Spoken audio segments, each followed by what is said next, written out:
Salut à tous, c'est Stéphanie, j'espère que vous allez bien. Alors aujourd'hui je vais répondre à une question que certains d'entre vous m'ont posée. En fait, vous m'avez demandé de faire une vidéo sur comment gérer le stress lié au coronavirus et au confinement. Alors c'est vrai que j'ai pas mal de choses à dire sur ce sujet parce qu'à la base moi j'étais quelqu'un de très stressé, angoissé et j'ai énormément travaillé là-dessus. Donc voilà, je vais partager avec vous ce que vous pouvez faire pour être plus serein par rapport à cette situation autant que possible. Alors, il y a une chose très importante à savoir par rapport à la gestion du stress. En fait, le stress est dû à deux choses en particulier. Le manque de contrôle et le manque de sens. Le manque de contrôle et le manque de sens. Alors en fait, ce que j'ai envie de vous dire aujourd'hui, c'est que ce que vous pouvez faire pour gérer votre stress, c'est de voir ce que vous pouvez contrôler par rapport à la situation actuelle, par rapport au coronavirus, et aussi de voir quel sens vous pouvez donner à ce qui nous arrive actuellement. Alors, je ne veux pas non plus vous dire de nier ce qui se passe, c'est pas du tout l'idée, mais ce que je veux vous dire, c'est d'essayer en fait, je veux vous proposer de limiter en fait toutes les pensées qui vont être dirigées vers le coronavirus pour laisser place à votre quotidien, au fait de vivre l'instant présent et aussi au fait de préparer votre futur. Parce que la vie continue.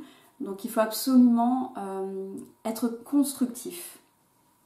Je pense vraiment que vous pouvez profiter de cette période pour mettre des choses en place dans votre quotidien qui vont vous servir par la suite. Alors en tout cas, par rapport à ce qu'on peut contrôler au sujet du coronavirus, déjà il faut respecter les règles, donc c'est-à-dire ne sortez pas de chez vous, restez chez vous un maximum et quand vous devez sortir, respectez bien les règles de distance avec les autres personnes, donc c'est 1,50 m de distance. Si vous avez des gants, des masques, portez-les. Aussi, si vous avez envie de tousser dans votre coude. Lavez-vous les mains et évitez de vous toucher le visage. Ce que vous pouvez faire aussi concrètement, c'est limiter les sources d'information. Donc moi, je vous conseille de trouver deux sources d'informations que vous allez consulter une seule fois par jour, ça évitera d'y penser un peu trop. Et ce que vous pouvez faire aussi, c'est à 20 h, faites du bruit, ça c'est vraiment excellent, au niveau de la solidarité, c'est vraiment quelque chose que je vous encourage à faire si vous ne le faites pas encore. Je pense que ça se fait dans tous les pays actuellement. Donc faites du bruit, vous vous sentirez comme ça solidaire, ça fait vraiment du bien et voilà, ça défoule, donc faites-le. Ce que vous pouvez faire également, c'est de partager, donc quand vous trouvez des informations intéressantes par rapport à comment supporter le confinement, partagez ces infos-là avec les personnes que vous connaissez. Alors voilà par rapport au coronavirus. Ce que vous pouvez faire aussi au niveau par rapport à tout ce qui est sensation de contrôle, c'est que vous pouvez contrôler votre quotidien. Moi, ce que je vous encourage à faire, c'est de créer des routines quotidiennes, donc routine du matin, routine du soir. Moi, je fais ça depuis 2 ans, enfin au moins 2 ans, au moins depuis que j'ai créé cette chaîne. Et c'est quelque chose qui a changé ma vie, aussi bien au niveau pour le fait de stabiliser un peu mes émotions et d'avancer sur mes objectifs. Alors vous pouvez mettre un tas de choses dans ces routines. Si vous voulez, je ferai une vidéo par rapport à ça. Mais en tout cas, voilà, essayez de créer ça, des routines matinales et routines du soir. Et les règles d'or par rapport à ça, selon moi, c'est première chose, c'est de respecter un minimum de 7 heures de sommeil. Alors je sais que ça varie selon les gens, mais voilà, si je devais donner un nombre d'heures de sommeil, ce serait au moins 7 heures. Aussi, utilisez ces routines pour faire des choses qui vont vous faire avancer dans la vie et qui vont vous faire du bien. Et bien sûr, couchez-vous à heure fixe et levez-vous à heure fixe. Ça permet vraiment d'être en super forme. Aussi, faites des exercices de respiration. Moi, ce que j'adore, c'est tout ce qui est relaxation guidée, dans lesquelles on nous demande de respirer profondément, etc. Et ça permet vraiment de se relaxer. C'est vraiment, enfin moi j'adore ça, je le fais très régulièrement. Ça me permet de recharger mes batteries. Et quand je peux le faire, je le fais même en pleine journée, dès que j'en ressens le besoin. Et c'est pour moi quelque chose, c'est un incontournable en fait. Aussi l'activité physique. Alors ça peut être tout ce qui est stretching, gym à la maison, musculation à la maison, ou aller courir, aller faire du vélo, donc bien sûr toujours en respectant les règles, mais c'est important vraiment pour gérer votre stress de vous défouler un petit peu. Donc choisissez ce que vous voulez, mais moi je vous conseille vivement de faire une activité physique. Et puis faites de la visualisation.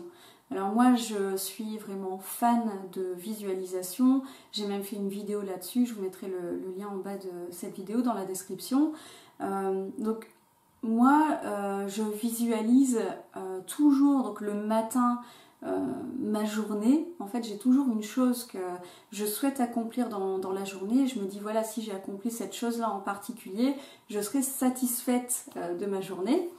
Donc je visualise ça en particulier, et aussi le soir je visualise ce qui va se passer dans le futur. Donc là par rapport au sujet qui nous intéresse aujourd'hui, vous pouvez imaginer ce qui se passera quand le confinement sera terminé, quand tout sera rentré dans l'ordre, ou plus ou moins rentré dans l'ordre. Ça permet d'avoir une vision positive de l'avenir et voilà, d'avoir bon espoir. Et voilà, moi j'ai décidé de faire confiance, d'avoir confiance en l'avenir. Donc je vous suggère de le faire aussi pour gérer votre stress. Vous pouvez aussi penser aux gens que vous aimez le plus et prendre contact, être en contact avec eux un maximum. Donc que ce soit par message, téléphone, vidéo, ce que vous voulez. Il y a même des gens là qui commencent à se voir en respectant donc les distances. Et ça peut, je pense, tout à fait se faire, il n'y a pas de souci. Il suffit d'être vraiment responsable, donc faites bien attention à respecter donc, cette distance d'1,50 m. Mais c'est vraiment très important de penser aux gens que vous aimez et d'avoir des liens avec eux, de garder des liens, voire même de créer des liens plus solides. Je pensais ce matin justement à faire une liste des gens que j'aime le plus au monde, et pour ne pas oublier de bien garder contact avec eux. Voilà, donc c'est une chose que j'ai décidé de faire. Je vais faire ma petite liste et vous pouvez en faire autant si vous voulez. Donc très important, gardez le contact avec ceux que vous aimez. Je vous encourage aussi à vous former. Il y a plein de formations à distance, c'est vraiment pas ça qui manque, donc renseignez-vous sur internet. Vous allez vraiment trouver votre bonheur à mon avis. Fixez-vous un objectif, quel qu'il soit. Ça peut être, là vu qu'on est tous à la maison, si vous avez des enfants, je sais pas, ça peut être le fait d'essayer de vivre l'instant présent, ça peut être vraiment un objectif en soi, le fait de raviver la flamme dans votre couple, tout ce genre de choses. Mais en tout cas, vous pouvez vous fixer un objectif, c'est vraiment le moment, je trouve, et c'est quelque chose qui permet de moins stresser. En fait, vous pouvez, en travaillant sur quelque chose qui est important pour vous, diriger vos pensées encore une fois vers quelque chose de très constructif. Et enfin, n'oubliez pas de rire, de vous divertir, de vous faire plaisir, faites ce que vous voulez. Moi récemment, là j'ai commencé à regarder de nouveau tous les sketchs de Florence Foresti que j'adore. Faites ce que vous voulez, vous savez ce qui vous fait rire, ce qui vous fait plaisir, ce qui vous divertit, faites-le dans la mesure du possible. C'est extrêmement important. La vie ne s'arrête pas, ça continue. Donc profitez-en, je pense que ça peut être un révélateur en fait. Profitez-en pour apprendre à vous connaître, apprendre à ce que vous voulez faire de votre vie et à voir ce qui est important dans votre vie. J'ai fait aussi, d'ailleurs je vous mettrai plusieurs liens, là je suis en train de penser à 4 vidéos en particulier qui pourraient vous intéresser. des vidéos que j'avais faites il y a quelques temps. Donc il y en a une qui s'intitule Je ne sais pas ce que je veux, il y en a une autre sur la visualisation, une autre sur comment créer une habitude et une vidéo qui parle de 7 types d'activités à mettre en place au quotidien pour se sentir bien en général. Voilà tout ce que j'avais à vous dire au sujet de comment gérer votre stress par rapport au coronavirus et au confinement. J'espère que ça vous aide. Si c'est le cas, n'oubliez pas de mettre un like, de partager cette vidéo si elle peut aider des personnes que vous connaissez. Abonnez-vous si ce n'est pas encore fait et je vous souhaite plein de bonnes choses. Prenez soin de vous, restez en bonne santé. Prenez soin des autres aussi, des personnes qui sont peut-être isolées ou pas, mais voilà, gardez le contact avec tous ceux que vous aimez. Pensez à ce qui est important pour vous dans la vie. Réalisez la chance que vous avez si vous n'êtes pas touché, voilà, d'être là. Et si vous êtes en famille comme moi, ben, ça peut être une période vraiment super intéressante et agréable en fait. Donc voilà, profitez de ces moments, même si parfois c'est pas facile. Faites le maximum pour en tirer profit et pour en ressortir plus fort. Ayez confiance en l'avenir. Moi j'ai décidé de faire comme ça. Et voilà, je vous dis à bientôt pour la prochaine vidéo.